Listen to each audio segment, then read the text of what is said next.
when it comes to any new technology, there's always the innovators and the early adopters. You try new stuff. That's us right now. If you're listening to this, you're in that category. You're one of right? the early people trying to figure out this stuff early. But then there's this big jump it has to take in order for it to reach market acceptance into the early majority and then the late majority and then eventually the laggards who only update their stuff because the old stuff isn't even available anymore.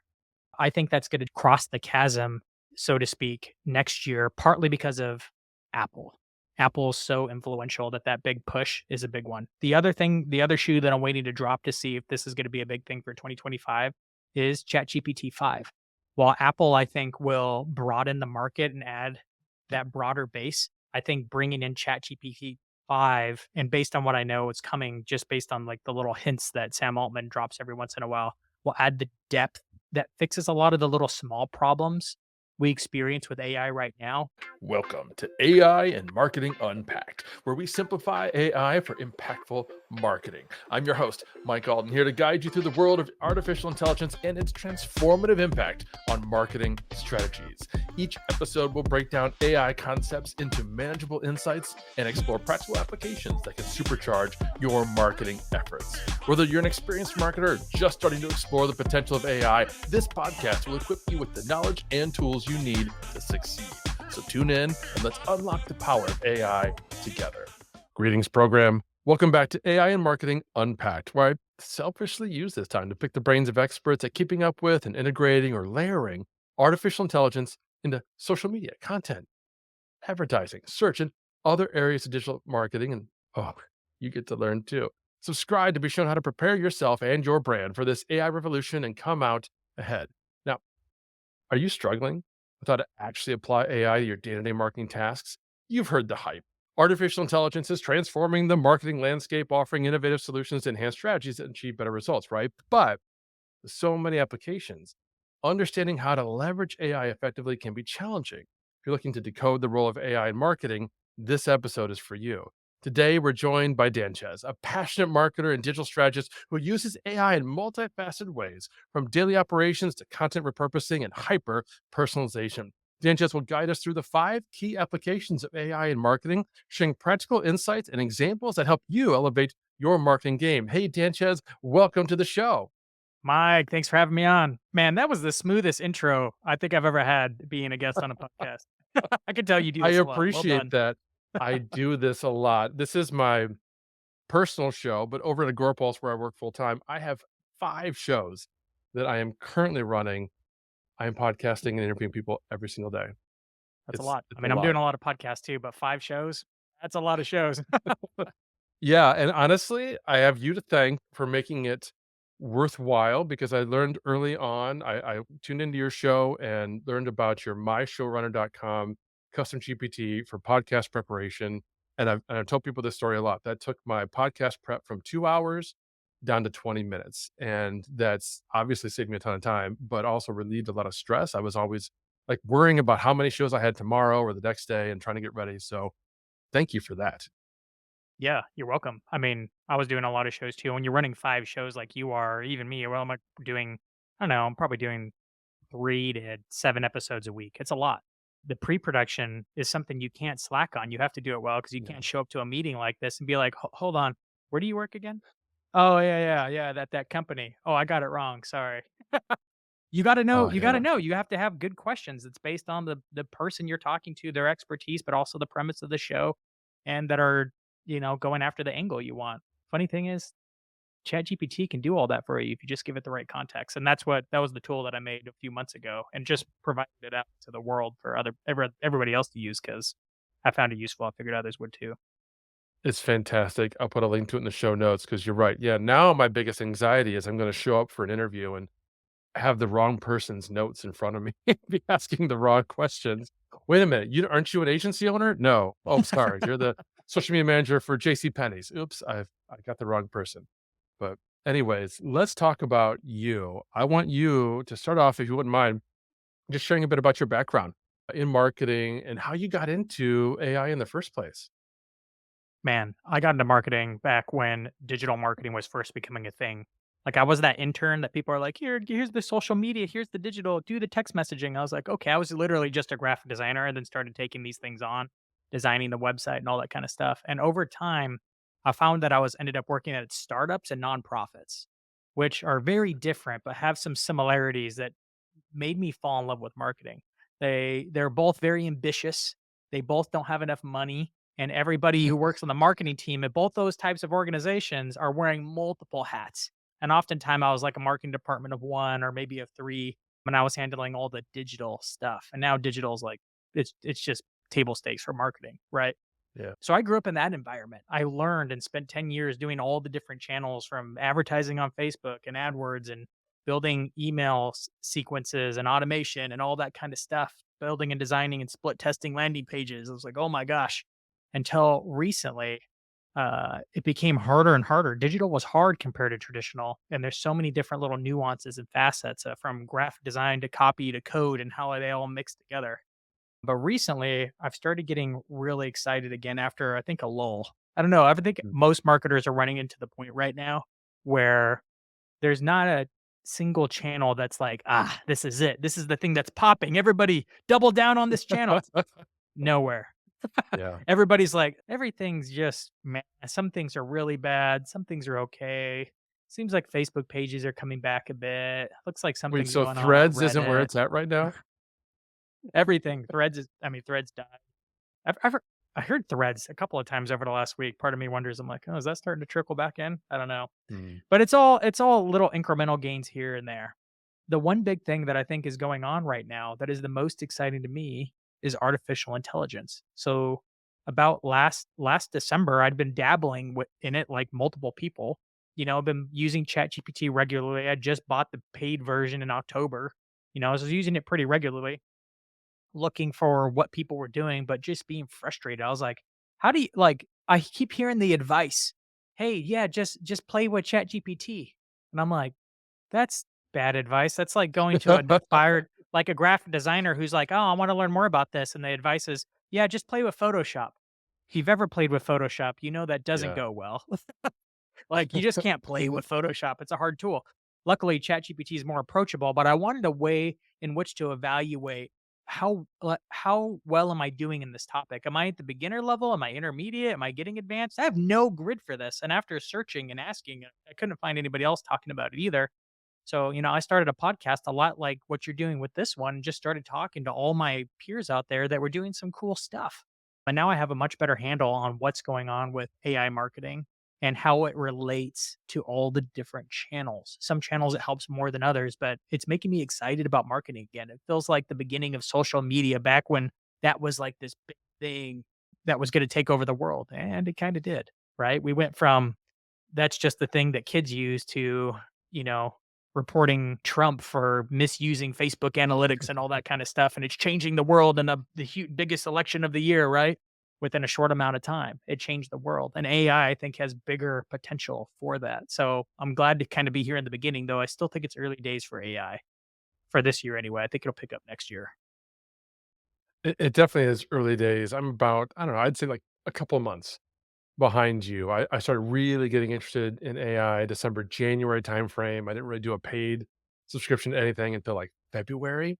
And that's when kind of the gates opened and the light streamed down and had that aha moment because there's such a huge difference in capability between free and paid on any of the platforms.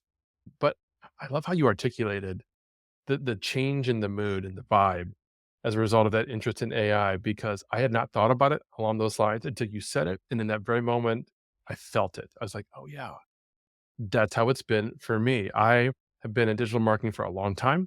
And for me, Google Plus was one of the platforms where I really thrived. I found a niche. It allowed my career to take off. And of course, that shut down and went away. Plus, some of you people listening don't even know what I'm talking about when I I say Google remember Plus, that. but there was a network that Google started. There were millions, hundreds of millions of users, but they weren't able to monetize it. So they shut it down in 2015. At that time, I had a quarter million followers on Google Plus. So I was generating legitimate Dang. traffic and Yeah. income through that platform, and all of it went overnight.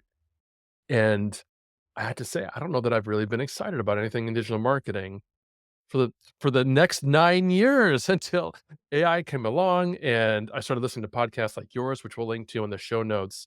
So, yeah, thanks for articulating that. and being a part of my own journey in discovering AI. But I want to dive in now to what we've kind of promised at the outset, these 5 types of AI applications and marketing. Because I know from my personal experience, when I'm looking at a new tool and I don't understand what the practical application of that tool is, and Photoshop is a terrific example. I open Photoshop on my desktop and I've opened it many times. If I don't know what it is that I want to do and how to do it, I can't find the value in the tool. So, what are those 5 key types of applications that you're going to be talking about? Yeah. I love this topic in marketing called thought leadership. And it's kind of a cringy term, but I can't really find a new term to do it. You could call it POV marketing or something like this. But it's like the reason why I love it is because it's, you could think of it as leading, but I even think of it as just teaching. And what I want to do as a teacher is in this new space where there's just not everybody, it's like, where do you go? There's no, it's just jungle, raw jungle. No one's forged any paths yet. One of the things that I find is really helpful that I wish I woulda had is essentially a guide that kinda gives the lay of the land. Like, "Oh, there's this region over here." If you ever played Settlers of Catan, it's like, "Oh, this is Uh-huh. the sheep area. Here's the mountain area, and here's the woods over here," where you get your resources. Somebody needs a map, and you have to, like, try to define things broadly in order to make sense of the weeds in the ground, right, and understand the different areas of it. So after doing like probably 30 different interviews on the show and talking to a lot of practitioners, some experts, some AI agency founders, like all kinds of different people, I discovered that almost everything people were doing with AI and actually seeing good results of it fell into 5 different categories and these different types of AI marketing. And I kind of broke it into this graphic. I wanted to have a polished one but for you, but I just kind of like whiteboarded it right here, posted it. This is how I kind of think about it. I'm a visual learner. So if you're a visual learner and you're looking at the video, if this is audio, then I'll kind of explain it to you. I'm going to go ahead and put it down. But there's this one in the middle. And I think everybody needs to start here with this first one called a marketing AI co-pilot. I think this will be Mm, organization wide eventually. And this is what ChatGPT is to a lot of people.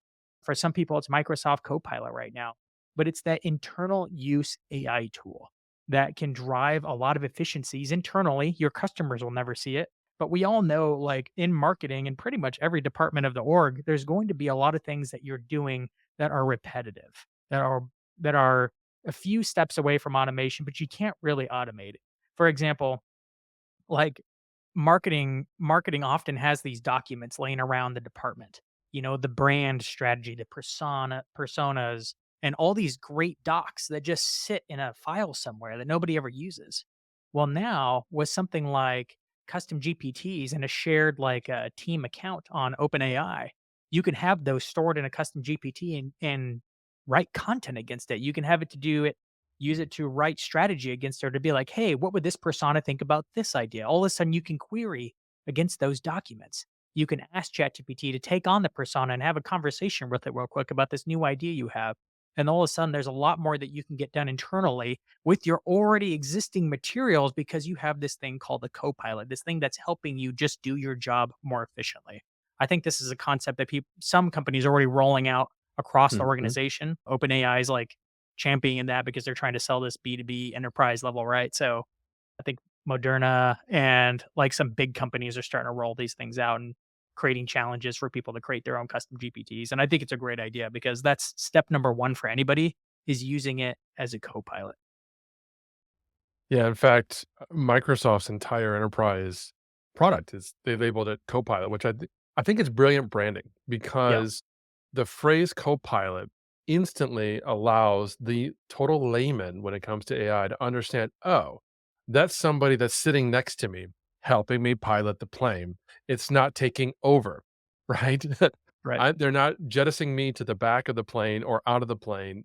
They're there next to me and helping me. So it's kind of under the radar, another, analogy there, dismissing the objection that it's gonna take over my job and it's gonna do my work for me and make me redundant in the workplace. So that's a terrific, branding, but it's also a fantastic way for you, Oh yeah. to label it that way. It's something that a lot of us who've been using AI for a while, we just innately started to use the AI for that. We go there and we ask some questions throughout the day, whether it's business or personal related, to get that kind of educated input and have a whiteboard or someplace to bounce ideas off of. So that's terrific. What's the second application of AI in marketing? The second one's been the most popular one. Ever since ChatGPT came out, this was like the most popular one for marketing by far, was just content marketing and distribution, right? Actually coming up with content, unique content. And it's funny because when I say that sometimes on some shows, you won't, but like a lot of people who don't like AI, there's the resistors are like, oh, it creates horrible content. I don't know why you'd ever want AI to come up with content. I'm always like, you it's like critiquing someone playing basketball and you've never played. I'm like, you Right? haven't learned anything about the game. Stop critiquing from the couch. The real method for coming up with content with AI is less about coming up with original content, though it can certainly help you brainstorm and come up with some great ideas and questions to get that going, is really repurposing content. Things like this show will generate a transcript and then can be used to come up with all kinds of content. And it's not making it up, it's basing it on the words that we're actually speaking in the show. It could take the five types and turn it into a blog post, take each type and turn them into tweets and do all kinds of fun things with it. And I think that's the first thing people shot to when it came to a type, but it's good to label it and call it a certain category of AI marketing because it is its own thing. And I think it can even fit with not just content creation, but distribution, which to me is like taking the content that it creates and then automatically maybe posting it across social media. And I think we're in the early days of seeing how AI will help with distribution. Right now, it's more of like an old school marketing automation thing. If you're like using Zapier to take the blog post, query it against OpenAI API to turn it into some new things, and then just auto posting it on Twitter. I think eventually we'll get to the point where AI will be not just posting it for you, but actually determining when to post it and how to post it and how to remix it across social media sites. It'll actually be doing a little bit more thinking and analysis in between. Most people are just still creating with ChatGPT, their like co-pilot thing, and then just like manually scheduling it. Next, we'll see it actually move to an automated level where it's automatically going out, and then to the point where AI is actually thinking about when it should go out and how it should go out. So I'm excited for it, but that is the major category of content creation and distribution. Yeah, that makes a lot of sense because before any marketer or business is going to be comfortable with that level, they need to be shown and proved and have that trust that whatever the AI comes out with from that output is going to be so good and so appropriate and so factually true Yep. that I'm okay with that going to my public social brand channels without any human being looking at that content. And that's a big thing where while I agree with you, honestly, the capability is there today. If you've done your Yep. homework and the It prep work totally to is. actually train the AI, it can come up with perfectly valid, factual, terrific content better than me. But most people aren't there from a mindset and a trust perspective. But to your point, I've built a custom GPT for this show so that once I publish this episode and I've got a blog post and the transcript, I feed that into the custom GPT, which I've already had a lengthy conversation with the AI about Yep. what do I want to do, what should I do to help me build out the GPT, so that it will spit out for me the quotes, the key takeaways, the tweets and other social shares that I've already determined this is what I want to do over the course of the next week. I want a certain tweet on this day. I want a quote graphic for this other day. It'll even create for me a LinkedIn newsletter issue that I publish on Wednesday of each week, which is fabulous. I actually said in the newsletter, this is CLU, my AI, writing this newsletter. It's not me at all. It's 100% AI driven, just kind of showing off the capability of the tool because it's flawless. Now that I've trained it, it knows, okay, I'm going to grab 3 quotes from Danchez and I'm going to elaborate on what each of those quotes meant. I'm going to pull out some deep quotes and some deep learnings from the episode and summarize it, link to it, link to the previous episode. It knows to do that. I've trained it. It goes to my blog, grabs the previous episode, pulls it all together. Just have to copy and paste in the LinkedIn Yeah. because that step isn't available yet, I but it's know. just a matter So of time. getting close. So close. I wish it were fully automated because it's generally like 90-95% of the way there. For small enterprises and small business, I'd just post it. For enterprise, you obviously have more to lose, so they Right. can't. Yeah. It's like, but eventually it'll get good enough that it can. But right now, like the small players in the game, the solopreneurs and the small businesses and startups don't have as much to lose, so they can actually probably go full auto and be okay. Man, I love that you gave it a name so that it's not awkward. It's like, hey, this is me, but it's not me. I actually think there's going to be a whole subcategory of this category of content creation and distribution of just AI made content where it's not even based on something we've said. And you've started doing it with Clue, but what if Clue had its own personality and its own Yeah. backstory and started responding to people as itself? Wouldn't that be interesting? I'm trying to come up with like a robot personality that just has its own LinkedIn page, and then it has like some kind of funky backstory and just replies to other people's LinkedIn posts that are just like it was snarky, kind of funny replies as itself. I'm like, Yeah. come on, would that not be fun? I think that's gonna happen, and like Disney will have all this IP out there where you could just talk to Mickey Mouse live or something like that. But Right. I think that's an opportunity where you can co-create with AI and then just let it kind of go wild because there's really like what damage could it do? It's a fake made up fantasy world of itself, but it's fun to interact with and it can still represent your brand in certain ways if you kind of define its backstory correctly, right? So I think Yeah. that's a whole nother area that's coming that no one's really tapping into yet. It's definitely coming. In a lot of ways, it's here. I mean, I shared recently a list of the AI podcasts that I listened to, and I included you in that. When I was doing my research for that, trying to kind of expand what are the other podcasts out there that I'm not already aware of, there were several I found that were AI produced podcasts, right? There was no human speaking in the podcast, it was all AI. One of them did not disclose that. And Mm, so it took me listening to a couple of the episodes and some snippets and because it looked sus from the beginning. The host was just a little bit too perfect and a little too attractive, and the shots were a little bit too varied from episode to episode. And then yeah, as I yeah. listened to it, I was like, no, this isn't real. And I think that's one of those lines that definitely going to be blurred. We'll have to do a whole show just about AI personalities and how Yeah. that's taking over. I can't wait to co-host, and I think we're like, as soon as OpenAI actually releases the custom their updated voice mode for the desktop app that they've released for ChatGPT, I'm like, I will as soon as they release it, I will be co-hosting an episode with it because it's just good enough that you I saw there's one creator on YouTube that's already doing it, but with the old voice model. It's Yeah. almost there, but not quite. Oh, yeah, that's something my good friend Katie Richmond, who was also on the show, her episode's out, I'll link to that. Her and I wanted to do that for, like, hosting webinars and that kind of stuff, and at the time that we were having this conversation, which was, I don't know, late 2023, I think her and I were talking about it, Perplexity's Pi app was the only real option. And as we were testing it, the lag was just a little too high to make it feel at all conversational because it still had to think about what it is that you just asked it.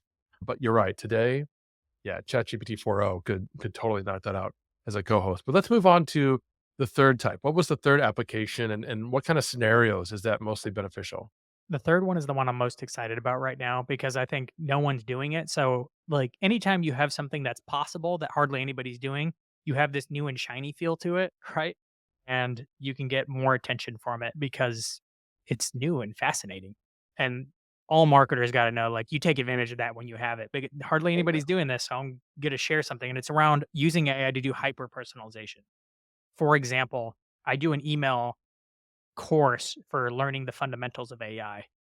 And instead of just delivering the video, which there is a video lesson on the 5-day course, I also take the transcript of the video and in the journey, take a few pieces of information I get from you in the sign up form around your job role, your industry, and who you sell to, and then customize the lesson based on that to give you a beginner step, an intermediate step, an advanced step based on the transcript of that lesson. So it's fully customized. The lesson plan is customized for who you are. It's hyper personalized. No email's the same because everybody's coming in with different parameters. You know, the lesson's going to be different if you're a CMO of a beauty product selling to teenagers versus if you're an email marketing specialist at a tech company selling to banks.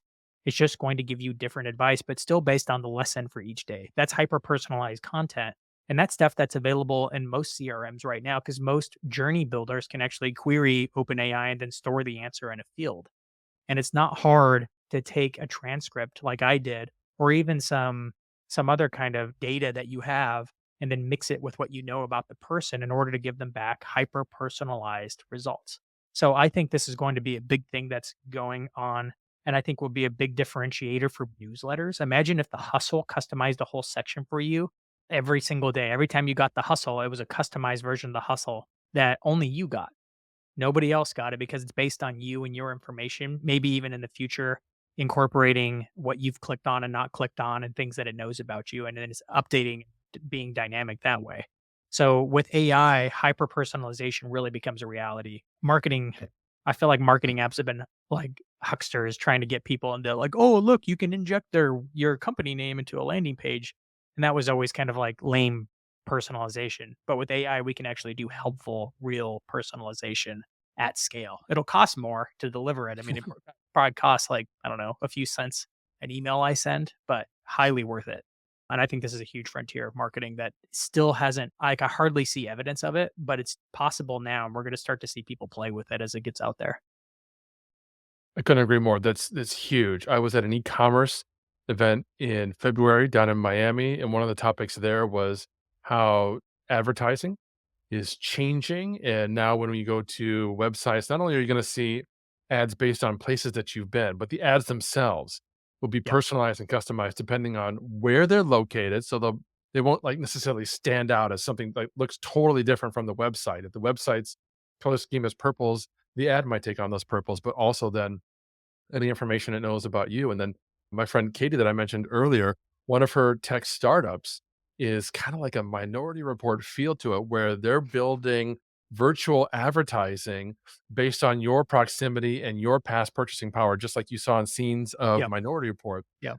This kind of personalization is amazing. It's coming soon. Like you said, today the costs are almost prohibitive in some ways, but it's coming. Folks, we're talking with Danchez about the various ways he's incorporated AI into marketing for himself and other businesses. And I've got several more questions. But before I get to those, let me share the tool that I'm using to integrate AI into everything that I do. This episode of AI and Marketing Unpacked is brought to you by Magi, your gateway to making generative AI incredibly simple and accessible. Wondering how to seamlessly integrate AI into your marketing strategy without getting bogged down by complexities? That's exactly where Magi shines. It provides user-friendly AI solutions that empower marketers just like you to innovate and elevate your campaigns without needing a degree in data science. Imagine having the power to generate creative content, insightful marketing data analysis, or even personalized customer communications, all at the touch of a button. Magi isn't just about providing tools, it's about transforming your approach to marketing with AI that's tailor made to be straightforward and effective. So, whether you're looking to boost your content creation process or want deeper insights into your marketing performance, Magi makes it all possible with a few clicks. No fuss, no hassle, just results. Ready to simplify your AI journey? Visit Magi today to learn how their solutions can revolutionize the way you engage with your audience. Don't just market smarter with Magi. Tap the link in the show notes. All right, so let's talk about the fourth application. Can you share what it is, any specific advantages, or any potential challenges marketers should be aware of? The fourth is one everybody's aware of because it was like the first thing when ChatGPT came on. Everybody was like talking about this, and that's just conversational AI, right? This is the thing that Mm, AI is really good at. Do you remember chatbots from just 2 years ago? I yeah. remember talking to people about Drift. Drift was the hot B2B chatbot tool. And people are like, "Oh, I love my chatbot." I'm like, "Are you getting results from that?" Because every time I talk to a chatbot, like, it's a horrible experience, like horrible. Like I want to punch somebody in the throat. It's so bad. Now it's actually kind of good. It's actually useful. I actually still think it's a little early, and when I see it implemented, it's just like meh, because people don't give it enough data to train on. But I think I remember working in a college, and I had a bunch of interns working for me, and I would try to get them to man the chat, and they did pretty good. The problem was, like, the hours, I just couldn't get enough interns to man the full week. But now, if I could go back to my past self and manning that job and trying to answer all the queries that would come in all the time, 100% possible with what's currently available with the different conversational AI tools. And the cool thing is, like, tools are starting to get smart. Like, I use a system called High Level, and it's starting to integrate that same conversational AI, not just with the site chat, but with the different social platforms. So if someone takes a conversation with you via DM on their Facebook page or your Instagram page or on WhatsApp, the same conversations you can be having with customers, and it'll probably get to the point where it'll actually remember them and actually be smart enough to remember, like, oh, that's pretty similar to the conversation I was having with this person. It's probably the same person. It has the same name, same IP address.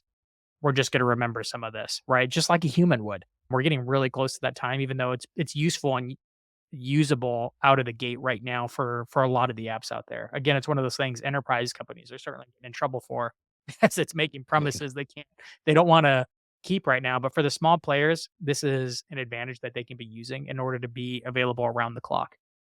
I certainly see creators making things like this too and making it, I don't know, kind of making their expertise, giving it access to their expertise where you can kind of like ask. Imagine if Casey Neistat, the YouTuber, had a AI bot and I could ask it questions about his video process or vlogging process. That'd be kind of cool. That'd be a fun tool to talk to. I think experts can be doing this around the board as like a content marketing play and a top of the funnel piece, but even as a bottom of the funnel piece, just for answering questions about your product or service. This is becoming a big thing for marketers. And it's certainly a major part of like the pie that I drew out. It's separate. It's different from content. It's different from hyper personalization. It's conversations one to one by itself, and it deserves its own piece of the land. It's absolutely fascinating. And to your point, there's a bit of a difference between what enterprise is capable of doing from a budget, also an implementation perspective, and what small local businesses can do. So I've been testing a tool called Mhm. chatbit.com, and I'll put that link in the notes, which is free to a certain extent. And to your point, the trick is training it with data. And so I've been training it by feeding it direct URLs to content on my site so people can ask questions about AI and marketing right there. And it's so conversational. It's so fantastic. It knows everything that I've ever published about AI and marketing. But that, of course, is a limitation. If I haven't published it and I haven't trained it, it doesn't know it. And of course, people come in and they ask the most strangest questions that have nothing to do with that topic. Yeah. And it struggles to deal with those. But for small businesses that want that ability to have basic questions answered, this is terrific. And you can set a threshold where after like 2 or 3 questions, it will automatically ask the individual, hey, would you like us to reach out to you and have a deeper conversation and get their contact information? Yeah. So it's perfect for top of funnel lead gen, just like you were talking about. And one other thing about it is like if I could go back, I remember when I was running the site chat on like the college website, the most frequent question I got is what's the status of my application? So they're not Mm. customers yet. They're in the process. It's very similar to even like a B2B process where you have this like long buying cycle. Those are really valuable questions. Those are people who are literally so interested, they can't wait for you to update them. They're trying to go to you to be like, "What's the status? Tell me, where am I at? Do I need another thing? Do I need to turn it in because college admissions is confusing, right?" I'm like, "Nowadays, like there's systems out there like Element 451, you can actually their chat bot for higher ed is smart enough to where it'd be like, "Oh, sure. Have you already created an account? Sure. What's your login real quick? Great. Yeah, let's talk about your application right now." And it actually has access to their information live on the call like a human would. And that's the kind of stuff that I'm like, that's the stuff exciting because it can actually go and check against the database that it's connected to, not just based on the forms you uploaded to, though you've updated it on all those things, and maybe it's watching the website dynamically so that it stays up to date on the marketing information, but able to tap into those kinds of queries so that they can actually give them real time updates on it and maybe help guide them to the right person at the right time. Be like, oh, I see that we still haven't finalized your financial aid. Let me get you an appointment with the financial aid director. In fact, here's a link to their calendar. Why don't you schedule it right now? Is there anything else? Oh man, Right? many times. That's I mean, that's available now for Element, but it's going to be available for any application soon. Like e-commerce, you name it. Like they're all going to have their specialized version of this kind of conversational AI that can help you along the buying cycle. Yeah. It's going to make people have instant access to the answers they're looking for, so instant gratification.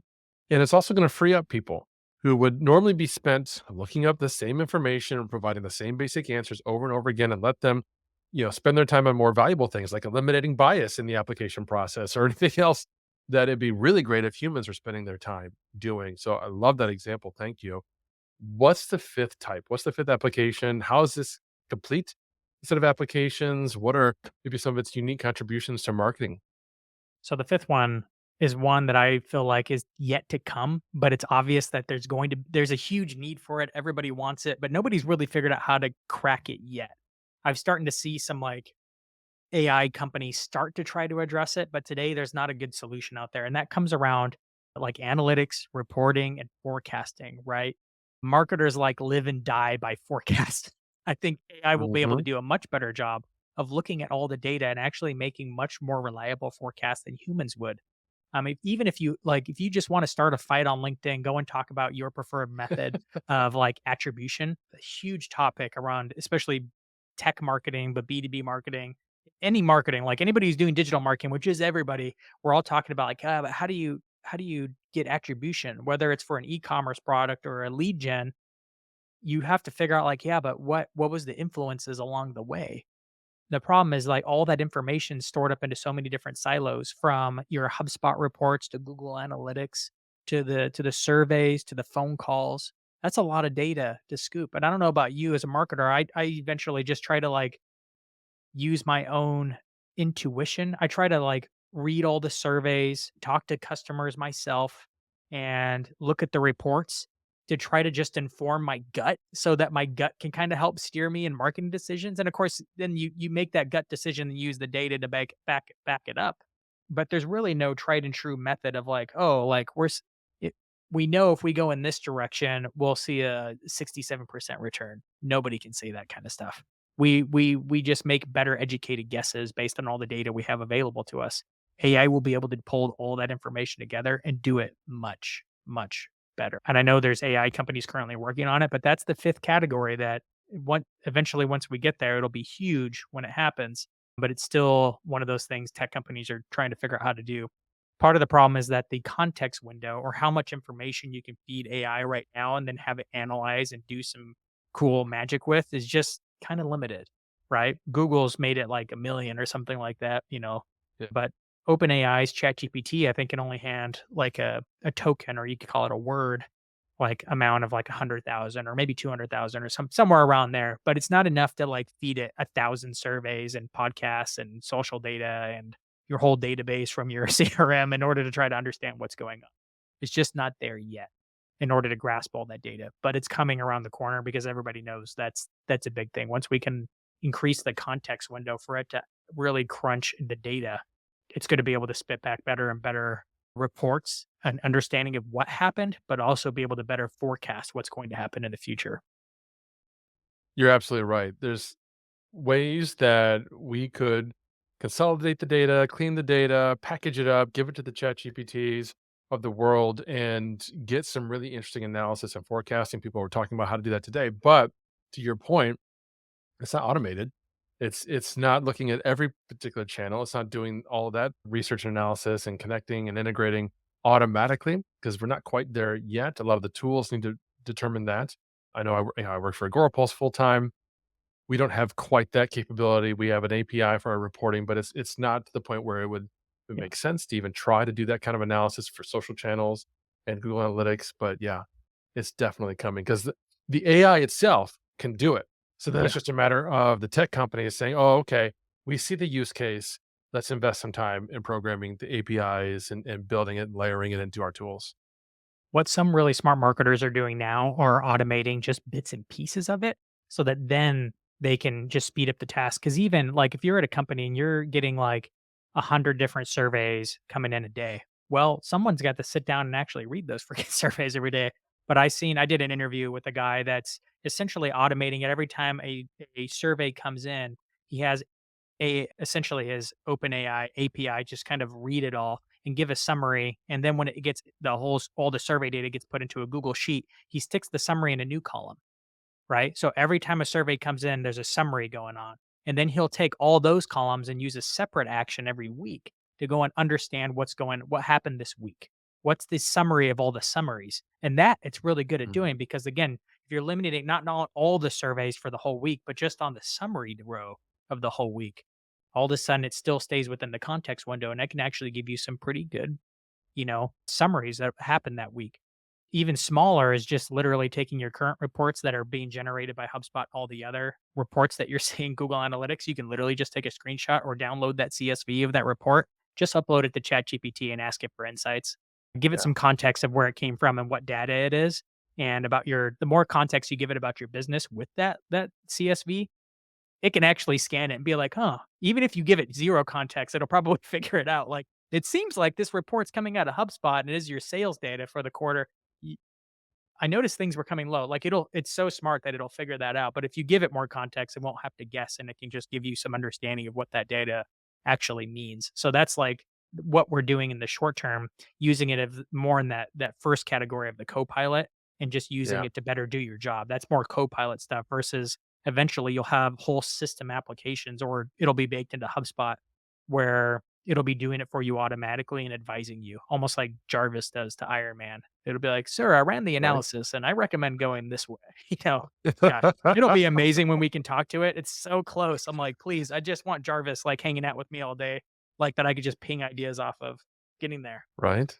Right. Yeah, we are getting there. And to your point, those of you listening today, you could create a custom GPT or a persona in Yep, Magi that you've already given it the context of, who you are, what your business is, who you're talking to, the analysis is that you're looking for, and what you're going to be feeding it, and have it prompt you step by step. Oh, okay, great. We want to do a new monthly report. Give me the HubSpot data, and then give me the Microsoft Analytics or the Bing data or the Google Analytics or whatever it is, and just walk step by step through that. And pretty soon we'll have agents that can do a lot of those things for us and pull those together. And then eventually, to your point, it'll be yeah, baked into all the tools yeah. that we're using. So, how are you pulling all this together? How are you integrating all these different AI applications into your daily routines and some of your marketing strategies? I don't think you can pull them all together really well yet. So they're all separate actions and you have to be the bridge between all of them. Microsoft Copilot has the most promise of pulling these things together because again, Microsoft's like freaking hijacked so many different apps into its environment that can now talk to each other. But honestly, based on the YouTube videos I'm seeing, it's still pretty early. I feel like everything they've promised is yet to, is just a promise and is yet to come. But it's still I just released an episode about this, but I feel like the future of AI in the short term is known. It's known because all these big AI companies like Apple and Microsoft and OpenAI have teased everything they're working on without actually releasing them. So 2025 is actually pretty well known now.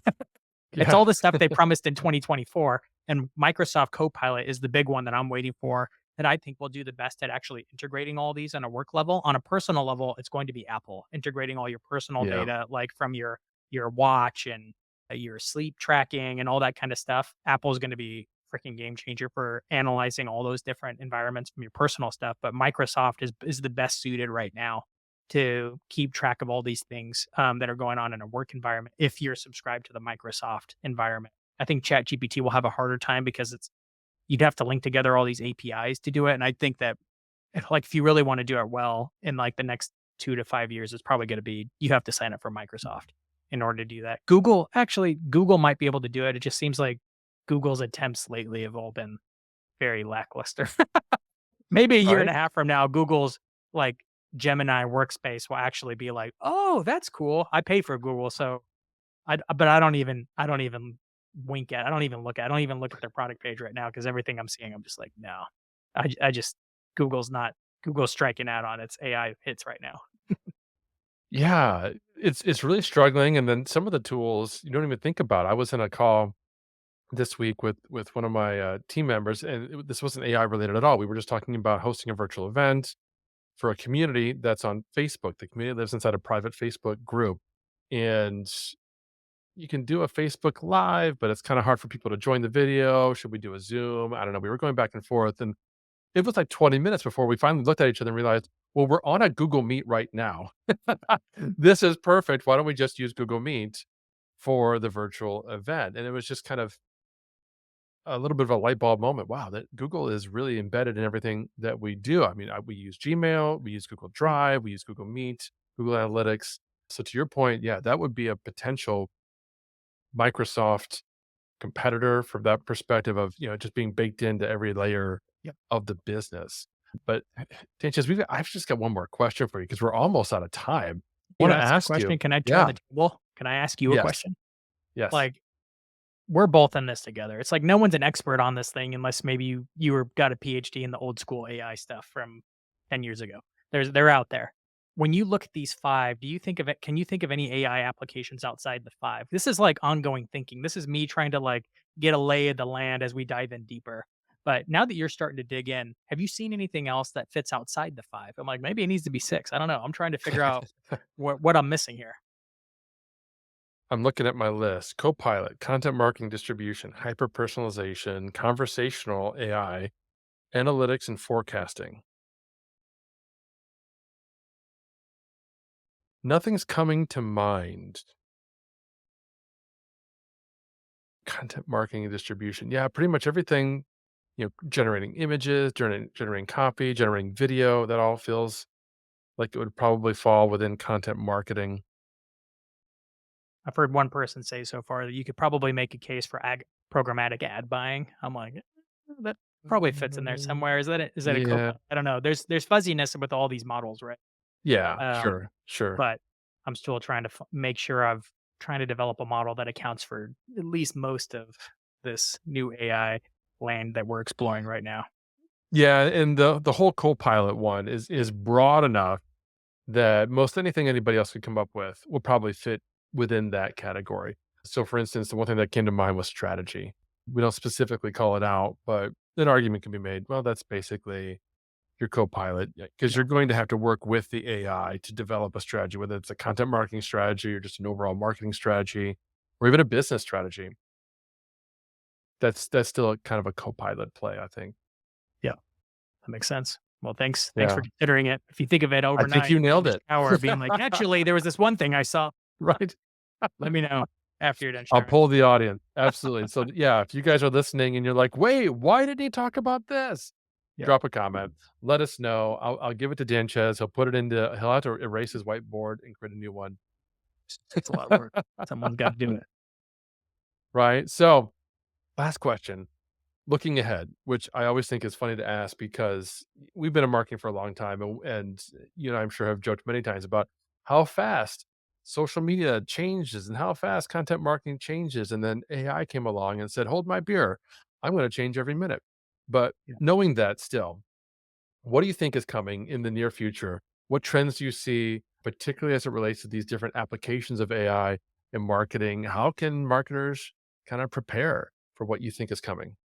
As much hype as there is, it's still such early days when it comes to AI. Like, there's still so much opportunity to be like an early mover in this space. Like, I started this AI show in December, and it's like the number 2 AI marketing show, but there's just not that many of them. Like, your show is already number 13 and you, like, just launched. Like, if you go search AI marketing in Apple Podcasts and see, like, just where it shows up organically, you're like, your show's already number 13. There's just not a lot out there.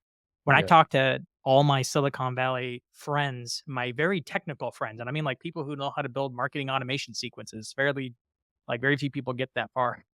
They're just now signing up for AI, like, and paying for ChatGPT and actually starting to use it on a regular basis. It's super early, but I think it's going to pick up dramatically next year. And I think that for 2 reasons. One, Apple's announcement was huge, not because they released anything really revolutionary as far as AI goes, but Apple has a way of pushing things out into the market that standardizes it and normalizes this kinds of tech. So I'm expecting that when they launch their new iPhone and release their new operating system that's packed full of different all these little AI features, I think most people won't even realize they're using AI, but it'll kind of prime the market to get it to what we call crossing the chasm, right?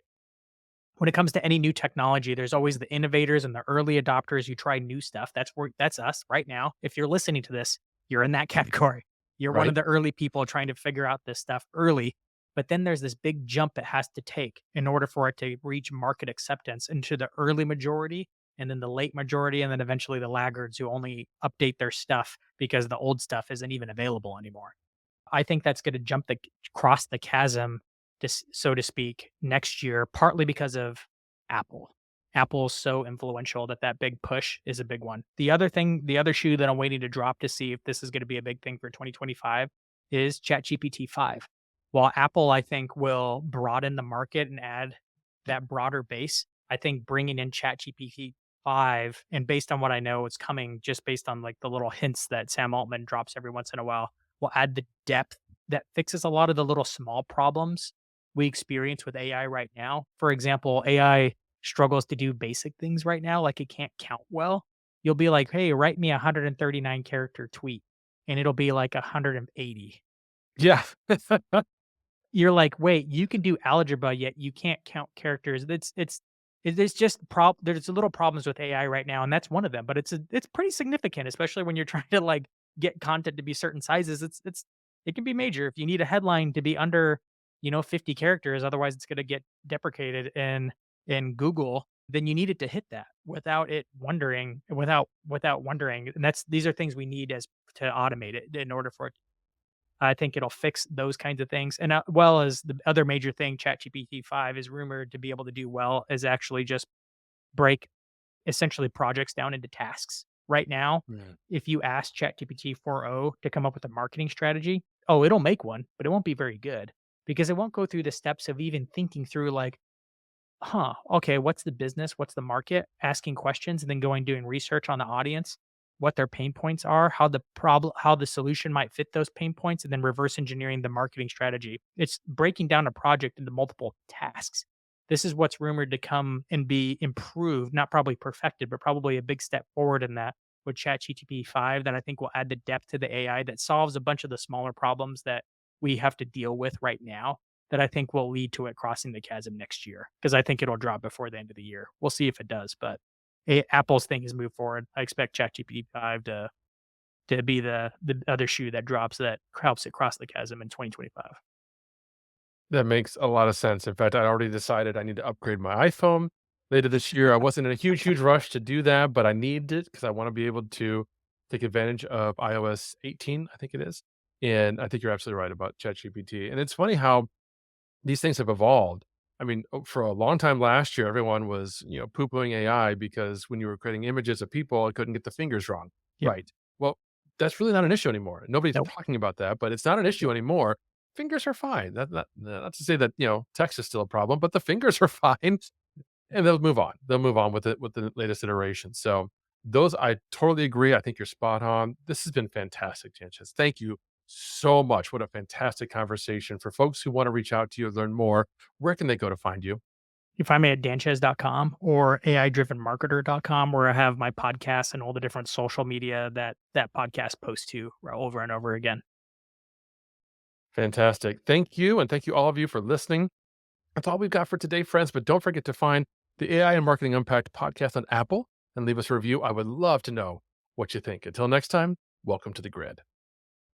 Thanks for joining us on AI and Marketing Unpacked. I hope today's episode has inspired you and given you actionable insights to integrate AI into your marketing strategies.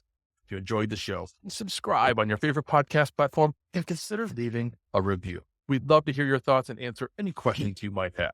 Don't forget to join us next time as we continue to simplify AI and help you make a real impact in your marketing efforts. Until then, keep innovating and see just how far AI can take your market. Thank you for listening and have a fantastic day.